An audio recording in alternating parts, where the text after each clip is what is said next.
Compendio de Teología Ascética y Mística, del padre Adolphe Tanqueray. Introducción. El objeto propio de la teología ascética y mística es la perfección de la vida cristiana. 1.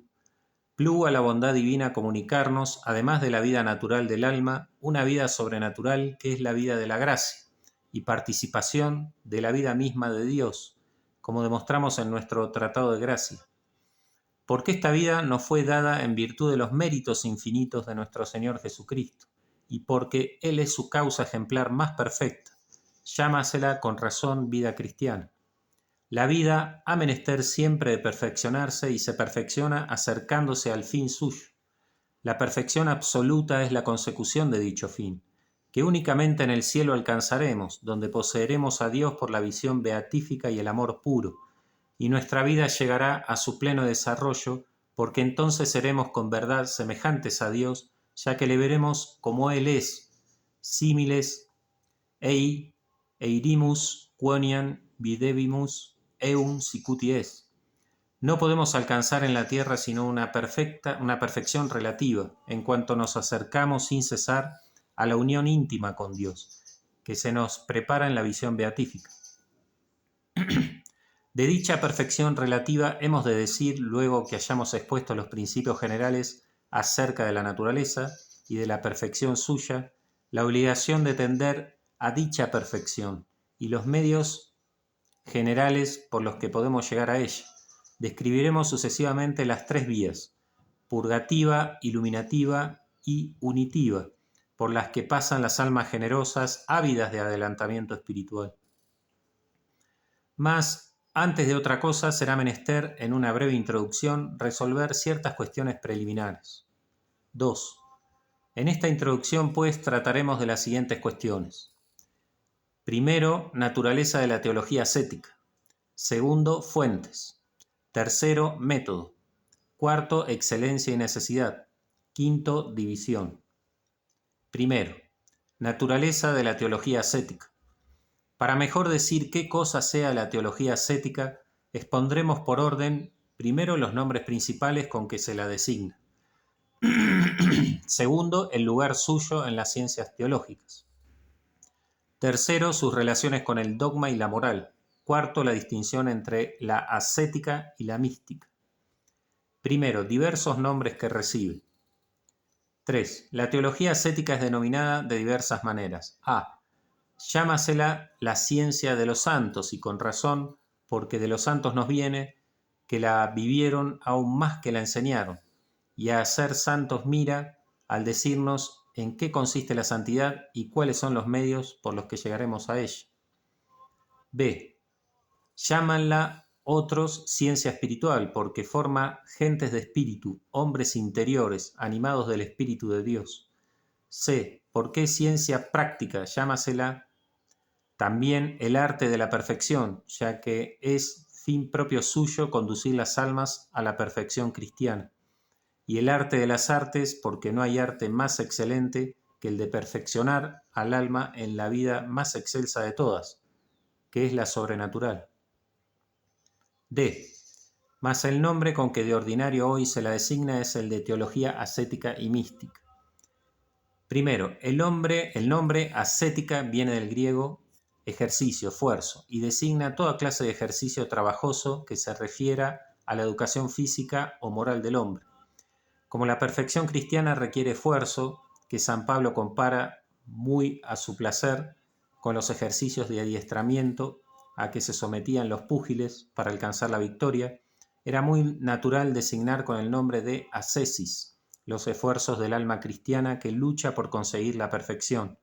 Y así lo hicieron Clemente de Alejandría y Orígenes, y después de ellos muchos padres. No es pues de maravillar que se haya dado el nombre de ascética a la ciencia que trata de los esfuerzos que son necesarios para alcanzar la perfección cristiana. 2.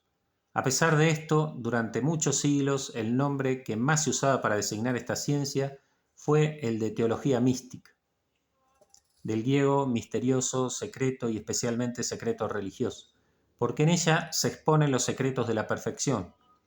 Más tarde se usaron los dos nombres con el mismo significado, pero el uso reservó el de ascética para la parte de la ciencia espiritual que trata de los primeros grados de la perfección hasta llegar a los umbrales de la contemplación, y el nombre de mística para aquella otra que tiene por objeto el estudio de la contemplación y de la vía unitiva. Sea como fuere, de todas estas nociones se deduce ser la ciencia de la que vamos a tratar, la ciencia de la perfección cristiana, y con esto ya podemos determinar el lugar que le corresponde en el plan general de la teología. Segundo, lugar de la ascética y mística dentro de la teología. 4. Nadie mejor que Santo Tomás entendió y expuso la unidad orgánica que reina en la ciencia teológica.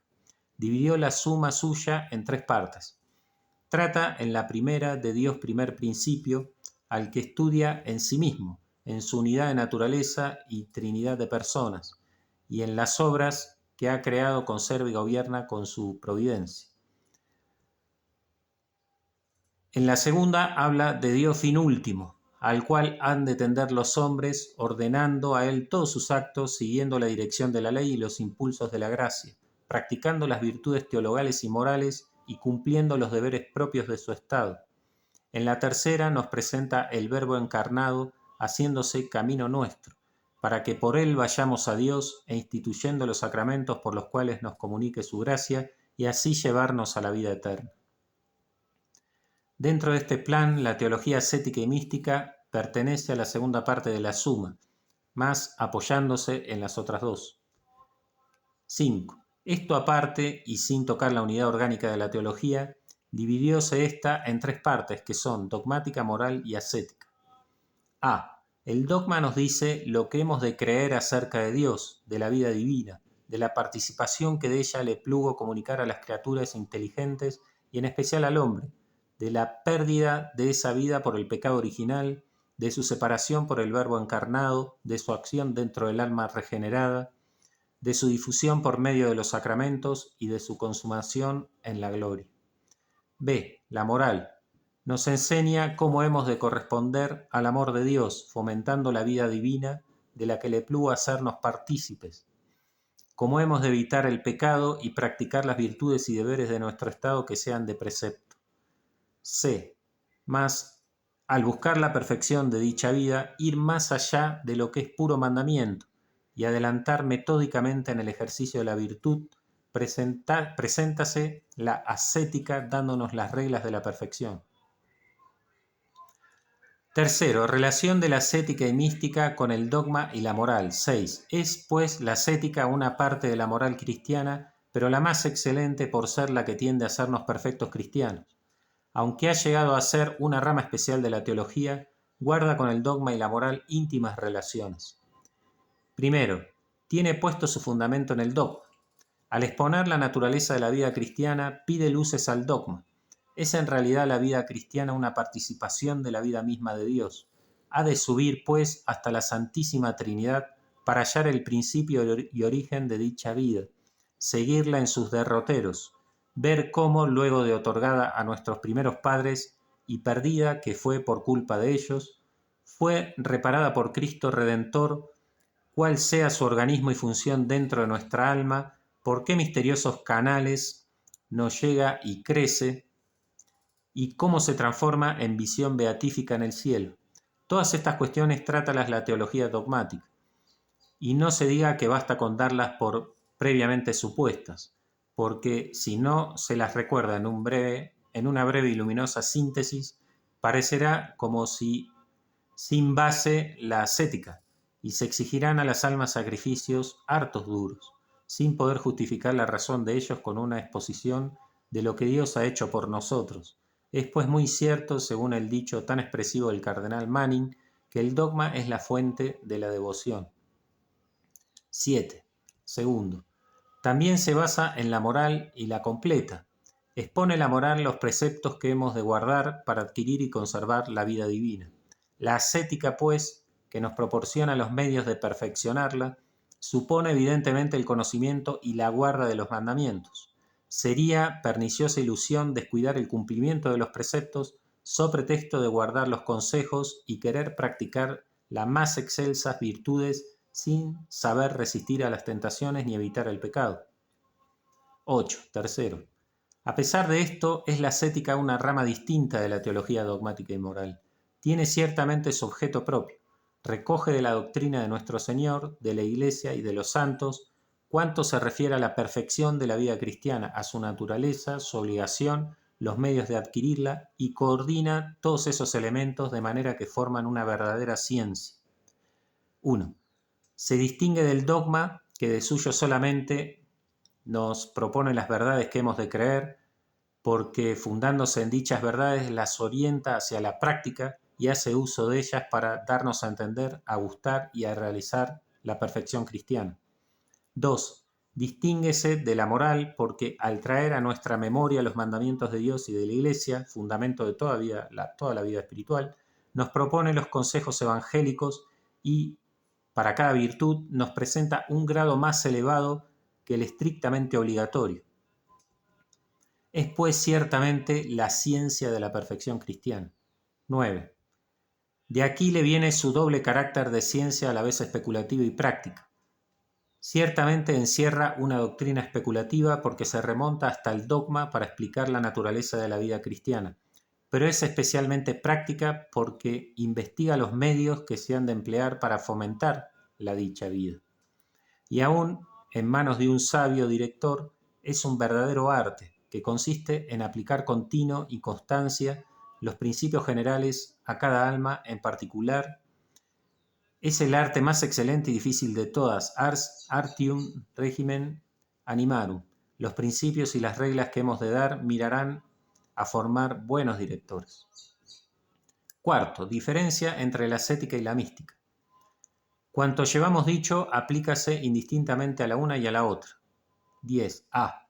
Para distinguirlas, pudiérase definir la teología ascética diciendo que es la parte de la ciencia espiritual que tiene por objeto propio la teoría y la práctica de la perfección cristiana desde sus comienzos hasta los umbrales de la contemplación infusa. Decimos que comienza la perfección por el deseo sincero de adelantar en la vida espiritual y la ascética guía al alma a lo largo de las vías purgativa e iluminativa hasta la contemplación adquirida. 11b. La mística es la parte de la ciencia espiritual que tiene por objeto propio la teoría y la práctica de la vida contemplativa, desde la primera noche de los sentidos y la quietud hasta el matrimonio espiritual. A. Huimos, pues, con nuestra definición, de presentar la ascética como el estudio de las vías ordinarias de la perfección y la mística como el de las extraordinarias. Hoy se guarda más bien este nombre de extraordinario para designar una categoría especial de fenómenos místicos, que son gracias gratuitamente dadas que se juntan a la contemplación como los éxtasis y las revelaciones. B. La contemplación es una vista simple y afectuosa de Dios y de las cosas divinas. Llámase adquirida cuando es fruto de nuestra actividad ayudada por la gracia, infusa cuando traspasando esta actividad es obrada por Dios con nuestro consentimiento. C. Por esta razón juntamos en un solo tratado la teología ascética y la mística. 1. Ciertamente hay hondas diferencias entre la una y la otra, que cuidaremos de señalar más adelante, pero también hay entre los dos estados, ascético y místico, una cierta continuidad, lo cual es causa de que el uno sea una especie de preparación para el otro, y que Dios haga uso, cuando lo juzga a propósito, de las disposiciones generosas de la asceta para elevarle a estados místicos. 2. De todas las maneras, el estudio de la mística derrama mucha luz sobre la ascética y el de esta sobre aquella, porque los caminos de Dios guardan siempre armonía, y la acción tan pujante que ejerce sobre las almas místicas da mejor a conocer, por la fuerza con que aparece, la acción suya más débil en los principiantes. Así las pruebas pasivas descritas por San Juan de la Cruz sirven para entender más fácilmente las sequedades ordinarias que se padecen en los estados inferiores, y aún los caminos místicos, cuando se echa de ver a cuán alto grado de docilidad y de blandura, como de cera, llega el alma después de largos años de rudos trabajos de ascesis. Estas dos partes de una misma ciencia se iluminan mutuamente de suyo y van mejor juntas que separadas. Segundo, fuentes de la teología ascética y mística. 2. Puesto que la ciencia espiritual es una rama de la teología, es evidente que las fuentes son las mismas para la una que para la otra. Primeramente aquellas que contienen o interpretan la verdad revelada, la escritura y la tradición. Luego las secundarias, todas las verdades que puede conocer la razón, ayudada por la fe y por la experiencia. No nos toca decir aquí sino el uso que de ellas puede hacerse en teología ascética. Primero, la Sagrada Escritura. No hallamos en ella ciertamente una síntesis de la doctrina espiritual, pero sí muy preciosos documentos dispersos acá y acullá, tanto en el Viejo como en el Nuevo Testamento, bajo la forma de enseñanzas, de preceptos, de consejos, de oraciones y de ejemplos. 3.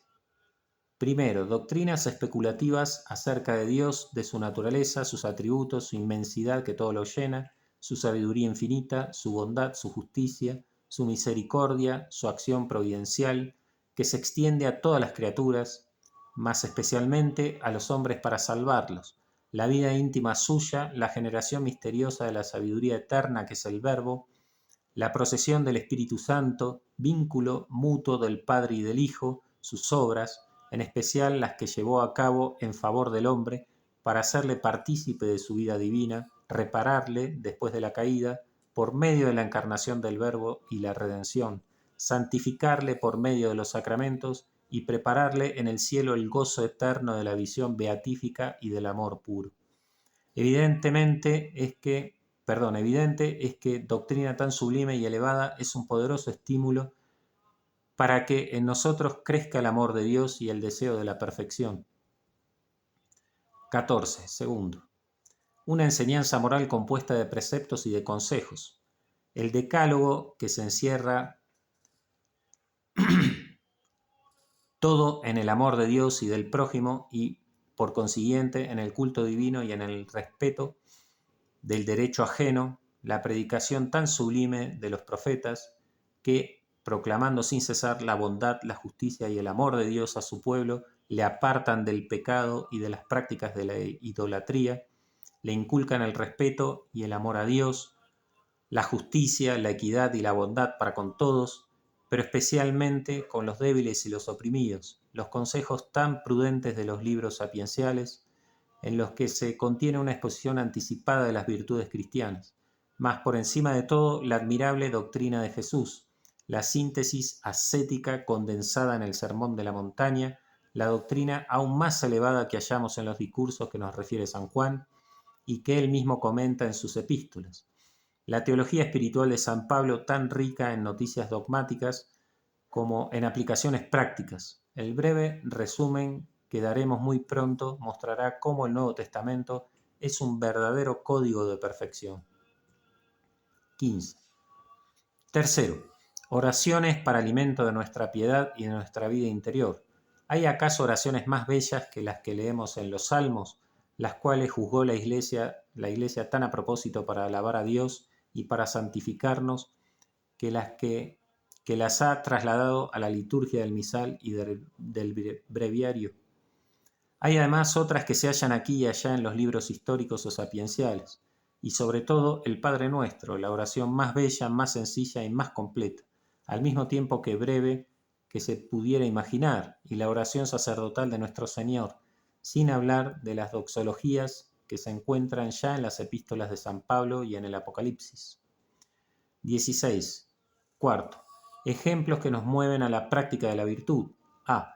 El Antiguo Testamento hace desfilar delante de nuestros ojos toda la serie de patriarcas, de profetas y de otros personajes ilustres que ciertamente no carecieron de defectos, pero cuyas virtudes han sido celebradas por San Pablo y largamente descritas por los padres, que nos los proponen para que los imitemos. Y verdaderamente, ¿a quién no movilizará la piedad de Abel y de Enoc, la sólida virtud de Noé, que practicó el bien en medio de una generación corrompida, la fe y la confianza de Abraham, la castidad y la prudencia de José, el valor, la sabiduría y la constancia de Moisés, el arrojo, la piedad y la sabiduría de David, la vida austera de los profetas, la valentía de los macabeos y tantos otros ejemplos que sería largo referir. B. En el Nuevo Testamento se nos presenta primeramente Jesús como el dechado ideal de la santidad, luego María y José, fieles imitadores suyos, los apóstoles que, imperfectos en los comienzos, se entregan en cuerpo y alma a la predicación del Evangelio, así como al ejercicio de las virtudes cristianas y apostólicas, tanto que nos dicen más elocuentemente con su ejemplo que con sus palabras. Imitatores mei estote sicut et ergo Christi. Aunque muchos de estos santos personajes tuvieron sus flaquezas, el modo como las repararon da aún mayor fuerza a sus ejemplos, porque nos muestran cómo podemos reparar nuestras faltas con la penitencia. Para dar una idea de las riquezas ascéticas que se encuentran en la Sagrada Escritura, daremos en un apéndice un resumen sintético de la espiritualidad de los sinópticos de San Pablo y de San Juan. Segundo, la tradición, 17.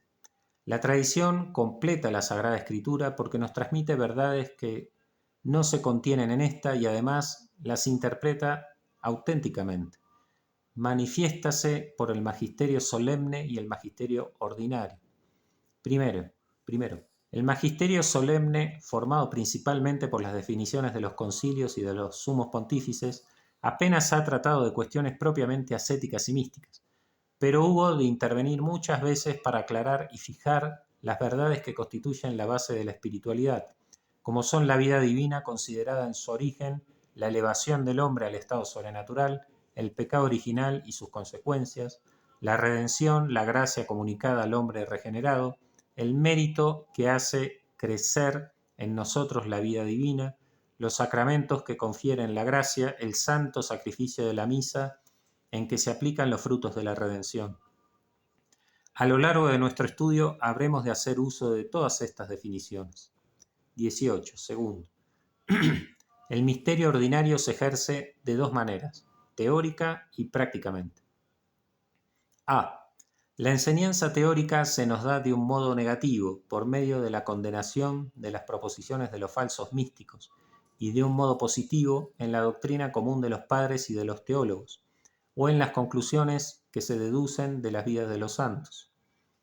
A. Hubo en diversas épocas falsos místicos, que desfiguraron la verdadera noción de la perfección cristiana. Tales fueron los encratitas y los montanistas en los primeros siglos, los fratichelos y algunos místicos alemanes de la Edad Media, Molinos y los quietistas en los tiempos modernos. La Iglesia, al condenarlos, nos ha indicado los escollos que debemos evitar y, por consiguiente, el camino que hemos de seguir. 19b. Por el contrario, se ha formado poco a poco una doctrina común acerca de las cuestiones fundamentales de espiritualidad, que constituye a manera de comentario viviente de las enseñanzas bíblicas. Hállasela en los padres, en los teólogos y en los autores espirituales, y quien los maneja con frecuencia queda maravillado de la unanimidad que manifiestan sobre todos los puntos principales que se refieren a la naturaleza de la perfección, a los medios necesarios para llegar a ella y a los diversos estados por los que se ha de pasar. Quedan sin duda algunos puntos de controversia, pero sobre cuestiones accesorias, y las mismas discusiones acerca de ellos sirven para que se eche de ver más claramente la unidad moral que reina sobre todo lo demás. La aprobación tácita que da la Iglesia a esta enseñanza común es para nosotros prenda segura de verdad. 20b. La enseñanza práctica hállase principalmente en la canonización de los santos que enseñaron y practicaron el conjunto de las doctrinas espirituales. Sabido es con cuán minucioso cuidado se procede en la revisión de sus escritos y en el examen de sus virtudes.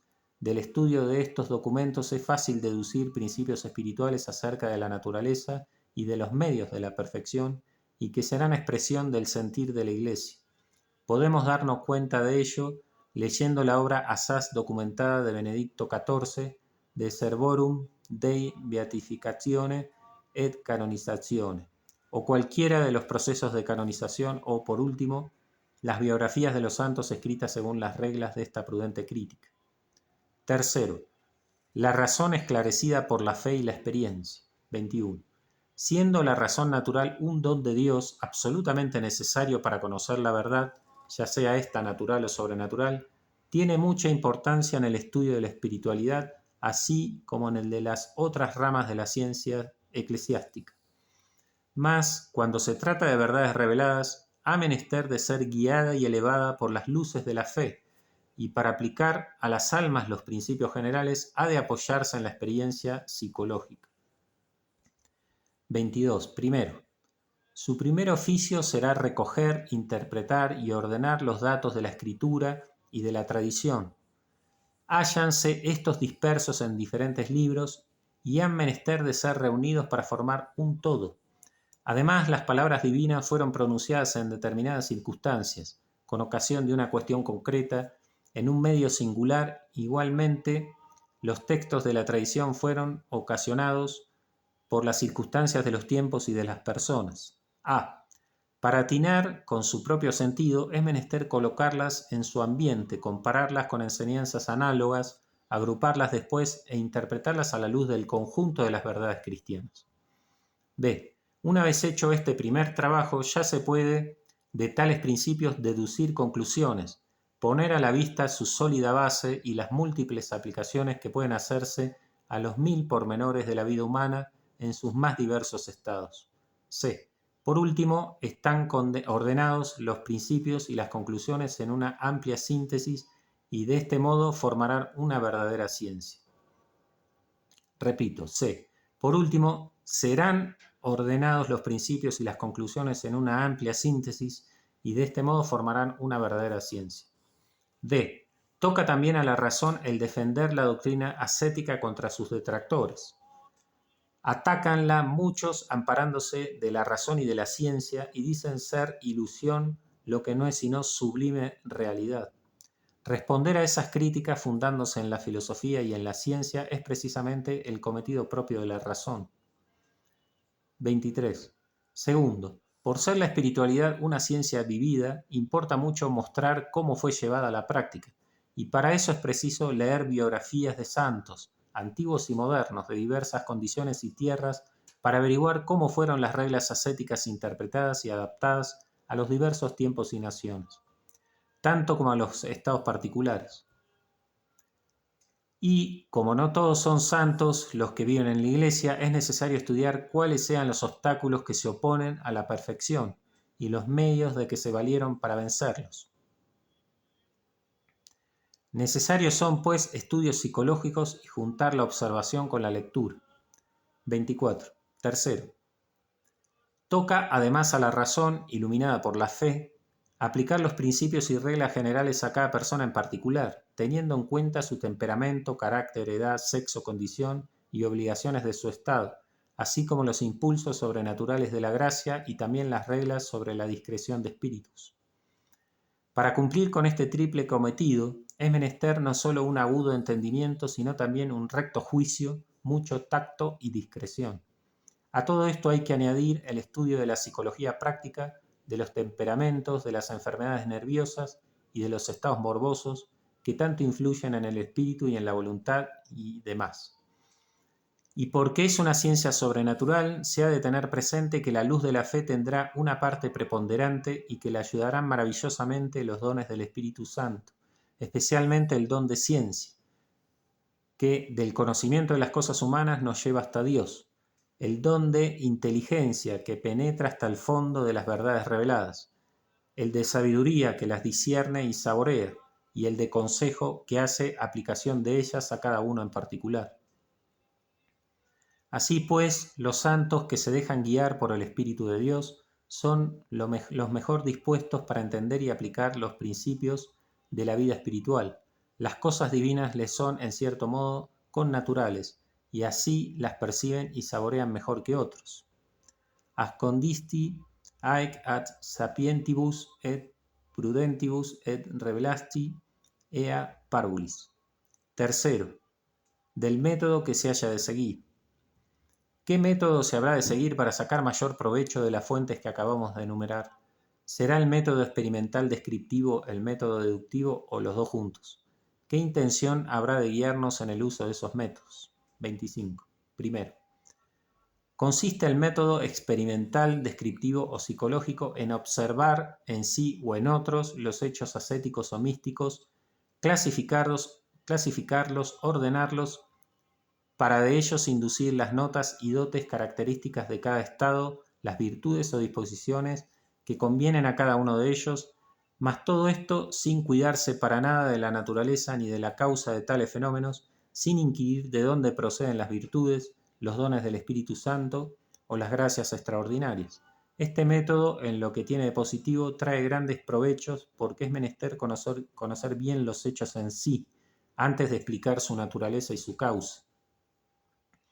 26. Pero si se emplea exclusivamente, A.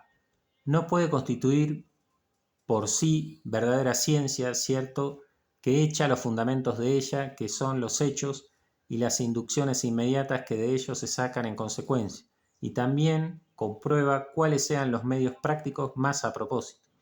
Mas, con todo, si no se llega a la naturaleza íntima y a la causa de los hechos, será más bien parte de la psicología que de la teología. O si se describen minuciosamente los medios de practicar esta o aquella virtud, no se declarará harto el móvil ni el estímulo que impulsa a practicar la dicha virtud. B.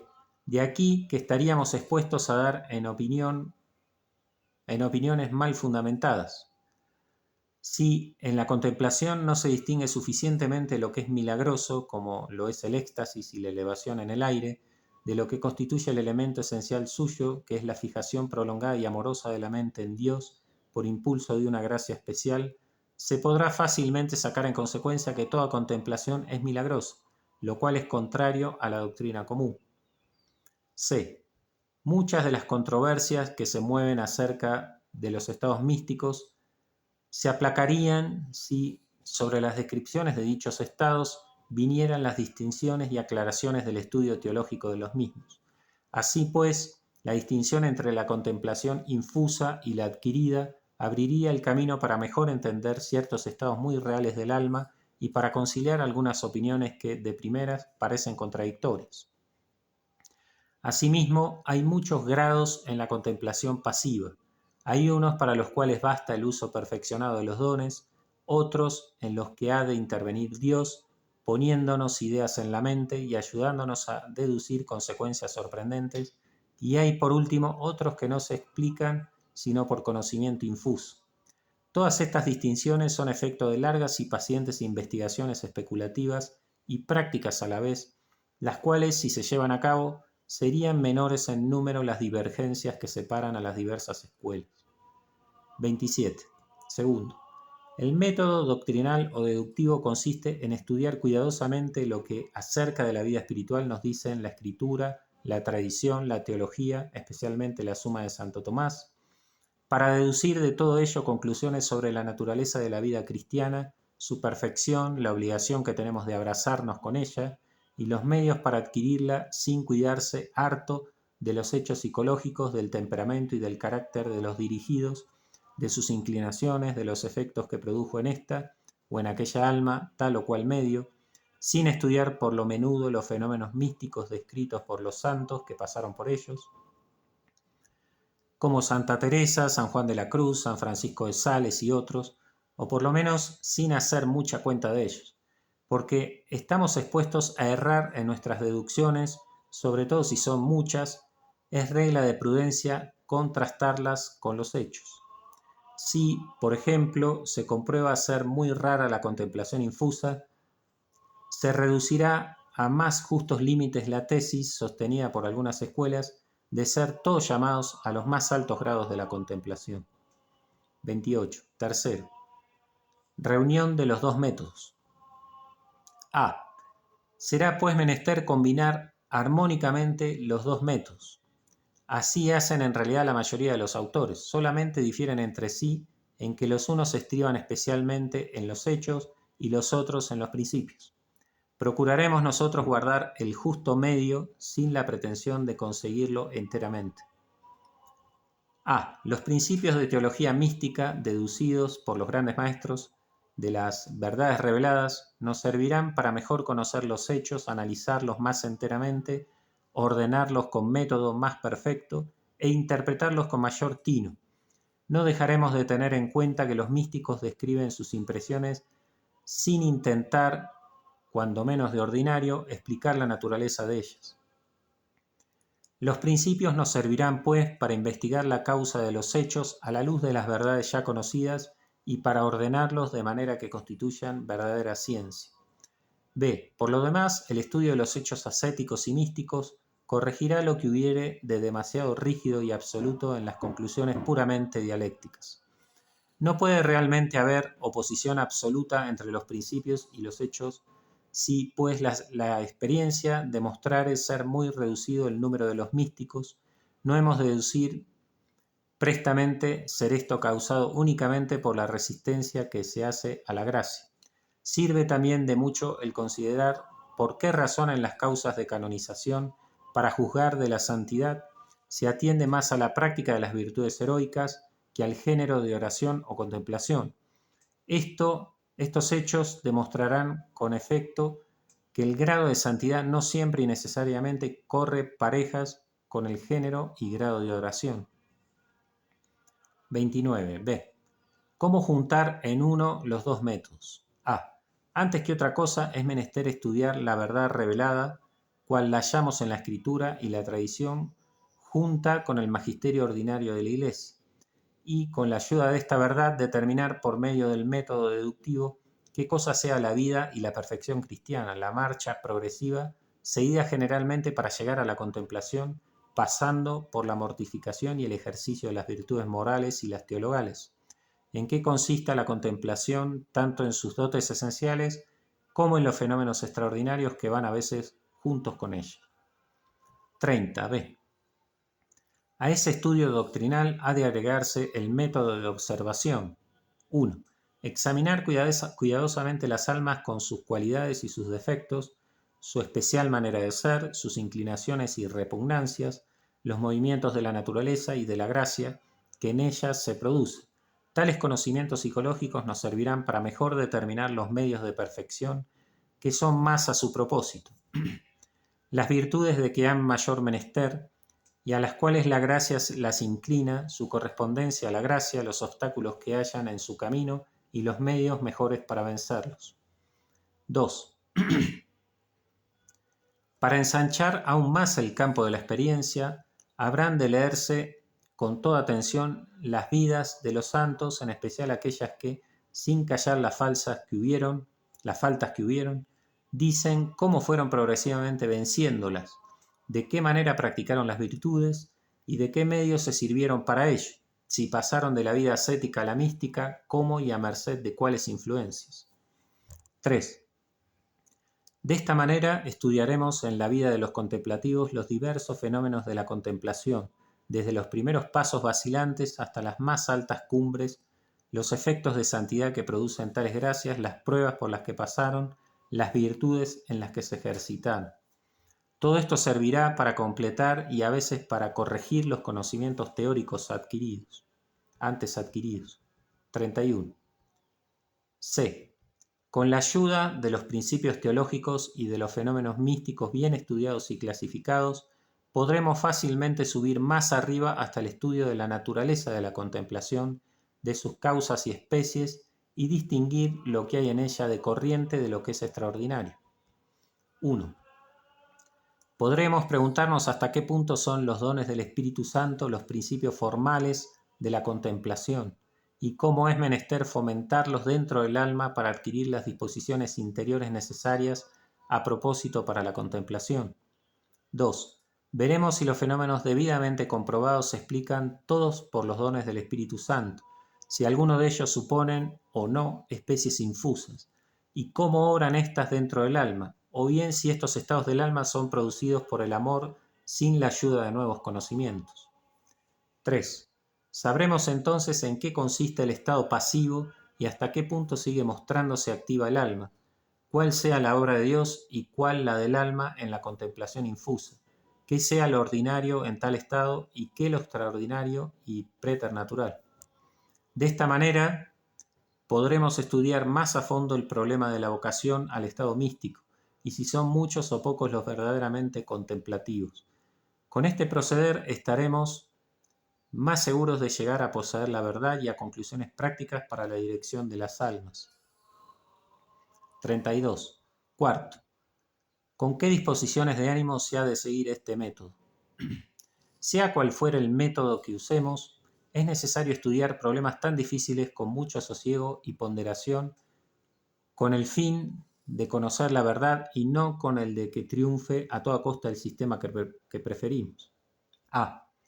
De donde se deduce que importa mucho separar y poner en luz todo lo que es cierto o comúnmente admitido y dejar para el segundo término lo que fuere objeto de discusión. La dirección que ha de darse a las almas no ha de depender jamás de cuestiones discutidas, sino de doctrinas admitidas comúnmente. Todas las escuelas están conformes en confesar que el propio renunciamiento y la caridad, el sacrificio y el amor son necesarios a todas las almas y para todas las vías, y que la armónica combinación de estos dos elementos depende mucho más del carácter de la gente que dirigimos. Todos admiten que no se ha de cesar jamás en el ejercicio de la penitencia, aunque ésta es de diversas maneras según los diversos grados de perfección, que es menester ejercitarse en la práctica de las virtudes teologales y morales con mayor perfección cada vez para llegar a la vía unitiva, y que los dones del Espíritu Santo, cuidadosamente fomentados, prestan a nuestra alma una blanda docilidad a las inspiraciones de la gracia, y la preparan para la contemplación si Dios la llamare a ella. Concordes están también en el punto importante de que la contemplación infusa es esencialmente gratuita, y Dios la da a quien le place y cuando le place, que por consiguiente nadie puede ponerse por sí mismo en el estado pasivo, y que las señales de vocación próxima a dicho estado son las tan atinadamente descritas por San Juan de la Cruz, y que cuando las almas llegan a la contemplación, según el parecer de todos, han de adelantar de continuo en la conformidad perfecta con la voluntad de Dios, en el deshacimiento propio y especialmente en la humildad, virtudes estas que recomienda constantemente Santa Teresa.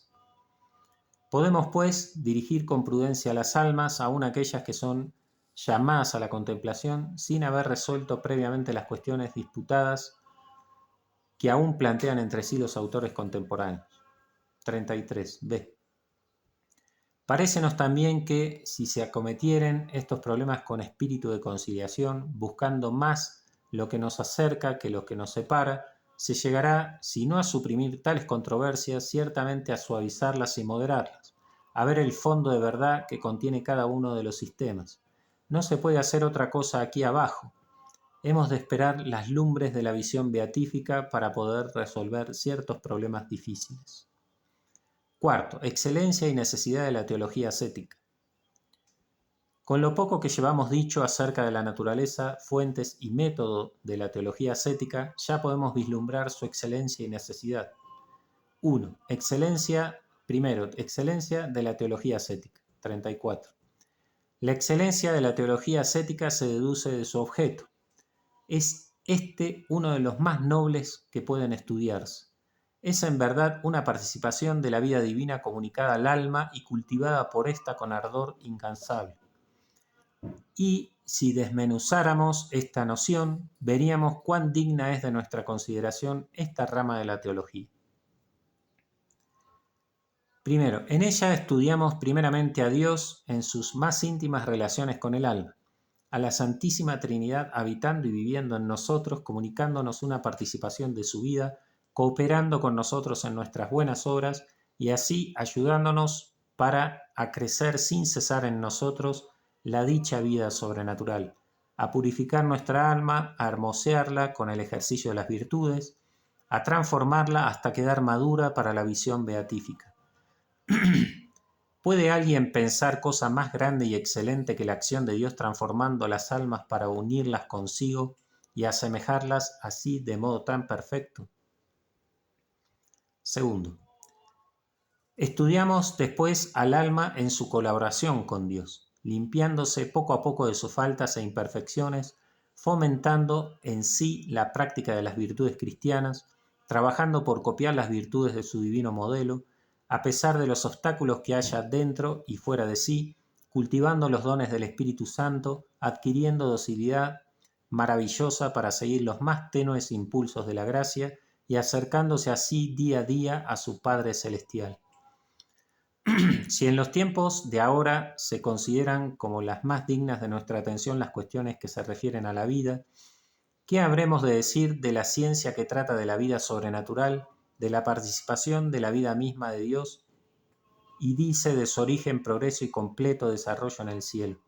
¿No serán el objeto más noble de nuestro estudio? ¿No será también el más necesario? Segundo, necesidad de la teología ascética. Para hablar con la mayor precisión posible de materia tan delicada, diremos, primero, de la necesidad de la teología ascética para el sacerdote. Segundo, del provecho que de ella sacarán los fieles. Tercero, del modo práctico de estudiarla. Primero, la teología ascética necesaria para el sacerdote. 35. Tiene el sacerdote el deber de santificarse a sí propio y de santificar a sus hermanos, y por esta doble razón está obligado a estudiar la ciencia de los santos. A. Que el sacerdote está obligado no solamente a aspirar a la perfección, sino también a poseerla en más alto grado que el simple religioso. Es cosa que demostraremos más adelante con razones de Santo Tomás. Mas el conocimiento de la vida cristiana y de los medios que contribuyan a la perfección de ésta es normalmente necesario para llegar a la perfección. Nil volitum quin precognitum. A. El conocimiento enciende y aviva el deseo. Saber en qué consista la santidad, cuánta sea su excelencia, su obligación, cuáles los maravillosos efectos que produce en el alma, cuán fecunda sea, ya es desearla. El conocimiento del bien nos mueve a desearla. No se puede contemplar por largo rato y atentamente una fruta sabrosa sin que nos venga el deseo de saborearla. Perdón. Mas el deseo, en especial si fuere ardiente y duradero, es ya un comenzar de la acción, conmueve a la voluntad y la empuja a la consecución del bien aprendido por el entendimiento. Préstale alientos y energías para esperar y sostiénela en sus esfuerzos por conseguirle, cosa tanto más necesaria cuantos mayores son los obstáculos que se oponen a nuestro adelantamiento espiritual. B. Conocer por lo menudo los muchos estados por los que se ha de pasar antes de llegar a la perfección. Cómo hubieron de forzarse de continuo los santos para vencer las dificultades y adelantar sin tregua hacia el fin deseado, enciende los ánimos, mantiene el ardor en medio de la lucha, evita el desaliento y la tibieza, en especial si juntamente se consideran los auxilios y consolaciones que tiene el Señor preparados para las almas de buena voluntad.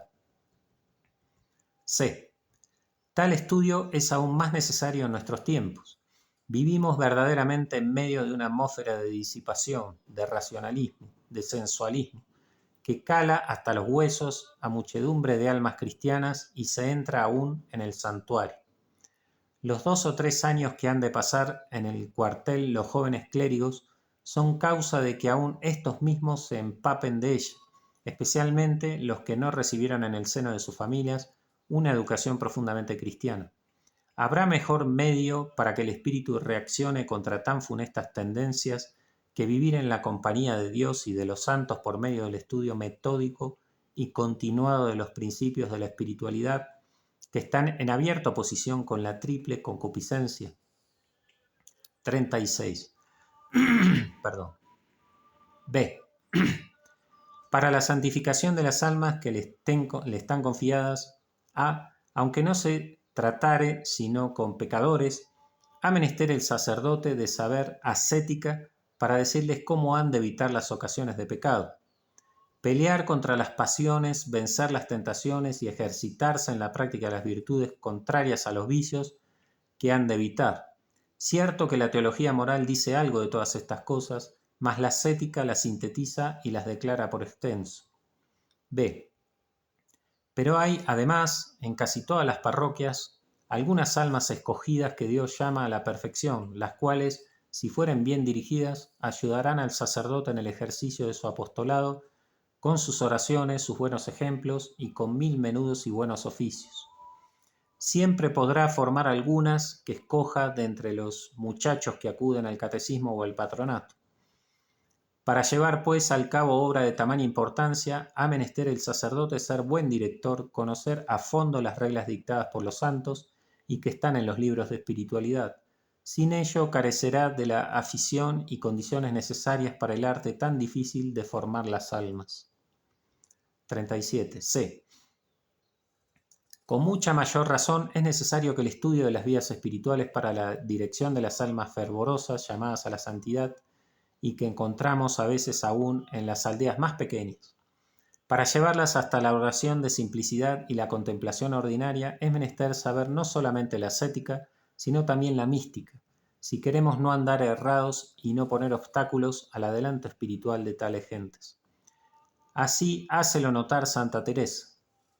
Abre comillas. Para esto es muy necesario el maestro, si es experimentado. Mi opinión ha sido siempre y será que cualquier cristiano procure tratar con quien tenga buenas letras, si se puede, y mientras más mejor, y los que van por camino de oración tienen de esto mayor necesidad, y mientras más espirituales, más. Tengo para mí que personas de oración que trata con letrados, si ella no se quiere engañar, no la engañará el demonio con ilusiones, porque creo temen en gran manera las letras humildes y virtuosas y saben serán descubiertos y saldrán con pérdida. Cierra comillas. No de otra manera se expresa San Juan de la Cruz, abre comillas.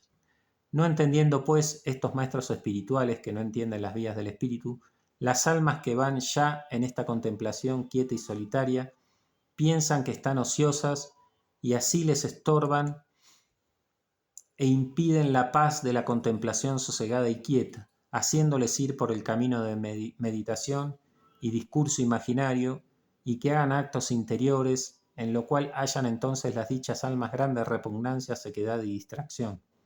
Y así el que temerariamente yerra, estando obligado a acertar, como cada uno lo está en su oficio, no pasará sin castigo según fue el daño que hizo. Cierra comillas. Y no diga a nadie, cuando yo topare con tales almas, las dejaré a los cuidados del Espíritu Santo para que éste las guíe. El Espíritu Santo habrá de responderte que a ti las confió y que tú has de trabajar con él en la dirección de ellas. Cierto que puede él por sí solo guiarlas, mas para evitar cualquier peligro de ilusión, quiere que este gobierno esté sometido a la aprobación de un director visible. Segundo, utilidad de la teología ascética para los fieles. 38. Decimos utilidad y no necesidad, porque pueden los fieles dejarse guiar por un director sabio y experimentado y por ende no están obligados en absoluto a estudiar teología ascética. Mas con todo, les será muy provechoso su estudio por tres principales razones. A.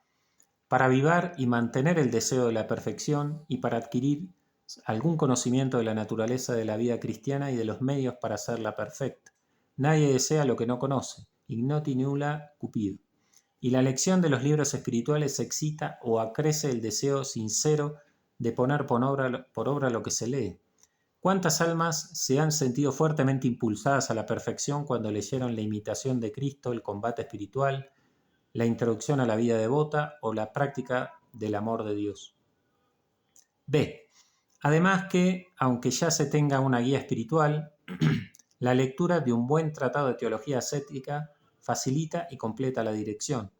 Sábese mejor con ello qué es lo que se ha de decir en la confesión o en la dirección. Se entienden y recuerdan mejor los consejos del director cuando los tenemos en un libro que podemos volver a leer cuando queramos.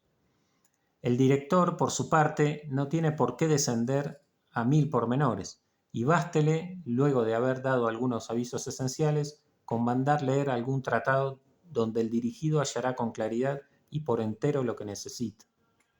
Con esto, la dirección es más breve, sin perder cosa de su provecho. El libro continuará y completará la obra del director. C.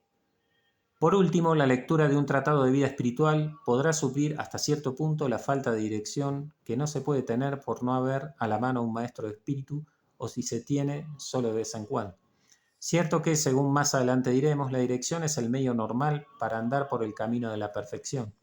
Mas cuando por esta o la otra razón no se puede dar con un buen director, Dios, que es muy bueno, lo remedia y uno de los medios de que se vale es algún libro de estos que, con precisión y método, señalan el camino que se ha de seguir para llegar a la perfección.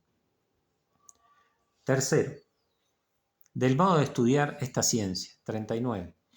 3 condiciones se requieren para adquirir la ciencia necesaria para la dirección de las almas.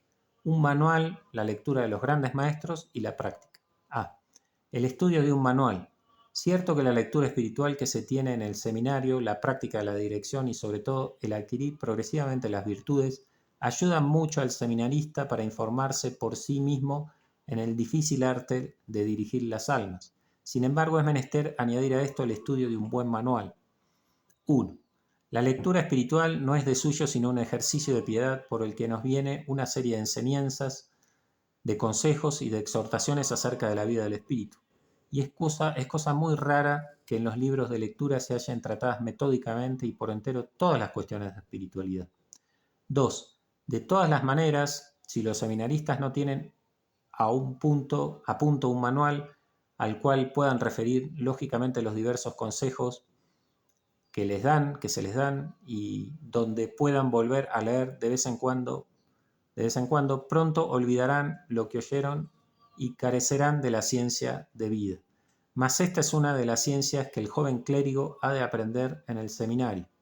Dice con mucha razón Pío X: Scientiam pietatis et officiorum quam ascenticam vocam. 40. B. El estudio a fondo de los maestros de espíritu, en especial de los canonizados o de los que sin estarlo llevaron vida de santos.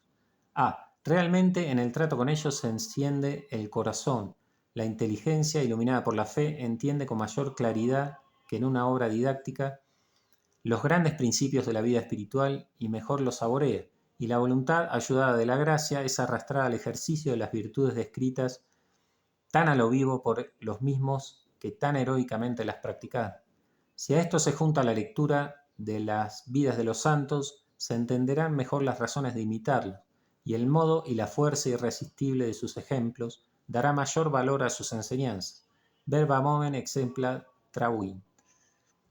B. El estudio de esta ciencia, comenzado en el seminario, habrá de continuarse y perfeccionarse durante el ministerio. Le hará más práctico la dirección misma de las almas, así como un médico de conciencia no cesa de perfeccionar sus conocimientos por medio del ejercicio de su arte, y éste a la vez por medio de nuevos conocimientos.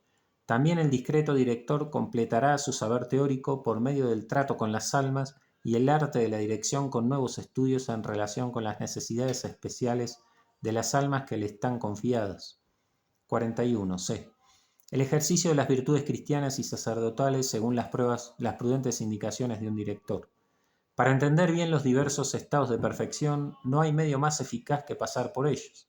El mejor guía para andar por las montañas no es acaso aquel que las ha recorrido enteramente.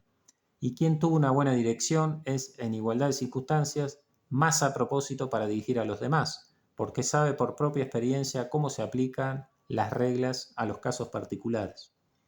Juntando ordenadamente estas 3 condiciones, estudiaremos la teología ascética con gran provecho propio y ajeno. 42. Solución de algunas dificultades. A. Suele decirse en contra de la ascética que ésta forma conciencias falsas, porque se muestra más rigurosa que la moral y exige a las almas una perfección imposible. Tendrían razón los que tal dicen si la ascética no distinguiera entre lo que es de precepto y lo que de consejo, entre las almas que son llamadas a un alto grado de perfección y las que no lo son. Pero sea muy de otra manera, porque mientras fuerza a las almas escogidas para que escalen las alturas inaccesibles para el común de los cristianos, sabe muy bien que una cosa son los mandamientos y otra los consejos, una las condiciones necesarias para salvarse y otras las que se requieren para la perfección. Y también sabe que para guardar los mandamientos es menester observar alguno de los consejos. 43. B. Acúsasela además de fomentar el egoísmo, por poner por encima de todo la propia santificación. Que la salvación de nuestras almas ha de ser el primer cuidado nuestro, es enseñanza expresa de nuestro Señor. Quid enuin prodes homini simundum universum iucretur animae vero sue detrimentum patiatur. Pero en esto no hay rastro de egoísmo, porque una de las cosas necesarias para salvarse es la caridad para con el prójimo, la cual se manifiesta tanto en las obras de misericordia corporales como en las espirituales, y la perfección nos exige que amemos al prójimo hasta el extremo de sacrificarnos por él, como Jesús se ha sacrificado por nosotros. Si esto se llama egoísmo, confesaremos no saber en qué consista. C. Insisten, la ascética empuja a las almas hacia la perfección y así las aparta de la vida activa. Es menester no saber nada de la historia para afirmar que la contemplación destruye la acción. Los místicos de verdad, dice Morán, son gente de obra y de acción, no de puro discurso y teoría. Tienen el don de la organización y del mundo, y se muestran con una buena disposición para los negocios. Las obras fundadas por ellos ábrense camino y perduran. En el concebir y llevar al cabo sus empresas dan pruebas de prudencia y de osadía, así como de buen tino al juzgar las probabilidades de feliz éxito. Nota característica del sentido común. El sentido común es verdaderamente el resorte suyo principal, sentido común al que no turba ninguna exaltación intempestiva, ningún desorden de la imaginación y que va junto con la más extraordinaria agudeza de entendimiento. No vemos en realidad cuando leemos la historia de la Iglesia que la mayoría de los santos que han escrito de cosas del espíritu fueron hombres de ciencia y de acción a la par. Testigo de ello son Clemente de Alejandría, San Basilio, San Crisóstomo, San Ambrosio, San Agustín, San Gregorio, San Anselmo, San Bernardo, el Beato Alberto el Grande, Santo Tomás, San Buenaventura, Gersón, Santa Teresa, San Francisco de Sales, San Vicente de Paul, el Cardenal Berull, Acarie y otros muchos que sería muy largo enumerar. La contemplación, lejos de ser un impedimento para la acción, la ilumina y dirige. No hay, pues, cosa más excelente, de mayor importancia y provecho que la teología ascética bien entendida. Quinto, división de la teología ascética y mística. Primero, planes diversos seguidos por los autores. Luego que hayamos dicho de los diversos planes adoptados por los autores, propondremos el que nos parece más a nuestro propósito. De diversas maneras puede considerarse la ciencia espiritual para tratar una división lógica de ella. 44. Primero. Unos la consideran principalmente como ciencia práctica, dando de lado a todas las verdades especulativas sobre las cuales se funda y se limitan a poner en orden, lo más metódicamente que pueden, las reglas de la perfección cristiana. Así hicieron entre los padres Casiano en sus conferencias, San Juan Clímaco en su escala espiritual y en los tiempos modernos Rodríguez en los ejercicios de perfección.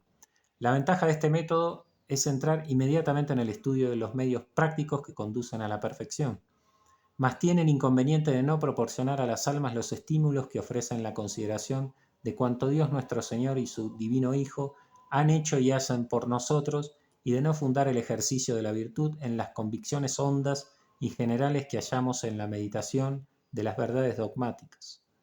45. Segundo, por su parte, los padres griegos y latinos más ilustres, San Atanasio, San Cirilo, San Agustín y San Hilario, los grandes teólogos de la Edad Media, Ricardo de San Víctor, el Beato Alberto el Grande, Santo Tomás y San Buenaventura, cuidaron de fundar su doctrina espiritual sobre los dogmas de la fe y referir a ellos las virtudes cuya naturaleza y grados exponen. Así hizo especialmente la escuela francesa del siglo XVII con Bérule, Condren, Ollier, Eudes. Propónese iluminar el entendimiento y dar fuerza de razones para movernos al ejercicio de las austeras virtudes que nos indica, y este es su mérito. Mas échanle en cara darse demasiado a la parte especulativa y no tanto a la práctica. Lo perfecto sería juntar las dos y muchos lo intentaron con buen resultado. 46. Tercero. De los que procuran unir estos dos elementos esenciales, unos siguen el orden ontológico de las virtudes y otros el orden psicológico de su desarrollo a lo largo de las tres vías, purgativa, iluminativa y unitiva. A. Entre los primeros se cuenta Santo Tomás, que en la Suma trata sucesivamente de las virtudes teologales y morales y de los dones del Espíritu Santo que se refieren a cada una de ellas. Siguiéronle también los principales autores de la escuela francesa del siglo XVII y otros escritores. B. De los segundos son todos cuantos miraron a formar directores espirituales y describieron por orden las ascensiones del alma a lo largo de las tres vías, poniendo solamente en el comienzo de sus tratados una breve introducción sobre la naturaleza de la vida espiritual. Tales son Tomás de Valgomera, Mística Teológica Divine Tomae, Felipe de la Santísima Trinidad, Summa Teológica Mística Sacram, Instituciones Teológicas Místicas Scaramelli, Directorio Ascético, y en nuestros días Sandreu Les Dragues de la Vie Espiritual. 47. Cuarto. Otros, por último, como el padre Álvarez de la Paz y el padre Legaudier, han juntado en uno los dos métodos, exponen extensamente y en estilo dogmático cuanto se refiere a la naturaleza de la vida espiritual y los principales medios de perfección, y luego aplican estos principios generales a las tres vías. Nos ha parecido ser esta la división más conveniente a nuestro propósito, que es formar directores de almas. Cierto que con un plan de esta clase no nos libraremos de algunas repeticiones y que habremos de dividir en partes harto menudas la materia, mas son estos inconvenientes ajenos a todas las divisiones y pueden remediarse con remitir a las materias ya tratadas o que habrán de tratarse más adelante. Segundo. El plan de nuestra obra. 48. Dividiremos nosotros la teología ascética en dos partes. En la primera, que será especialmente doctrinal y que titularemos Los Principios, expondremos el origen y la naturaleza de la vida cristiana, la perfección de ésta, la obligación que tenemos de aspirar a dicha perfección y los medios generales para conseguir. En la segunda, que será la aplicación de los principios a las diversas categorías de almas, seguiremos las ascensiones progresivas del alma que, animada del deseo de la perfección, camina sucesivamente por las tres vías, purgativa, iluminativa y unitiva. Esta segunda parte, que se fundará en la doctrina, será especialmente psicológica. La parte primera alumbrará nuestro camino poniendo ante nuestros ojos el plan divino de la santificación nuestra, estimulará nuestros intentos trayendo a nuestra consideración la gran bondad de Dios para con nosotros y nos indicará a grandes trazos lo que habremos de hacer para corresponder a tamaña bondad con la entrega total de nosotros mismos. La segunda guiará nuestros pasos exponiendo por menudo las jornadas que una tras otra hemos de hacer con la ayuda de Dios hasta llegar al fin. Parécenos que así juntamos y conciliamos las ventajas de las demás divisiones.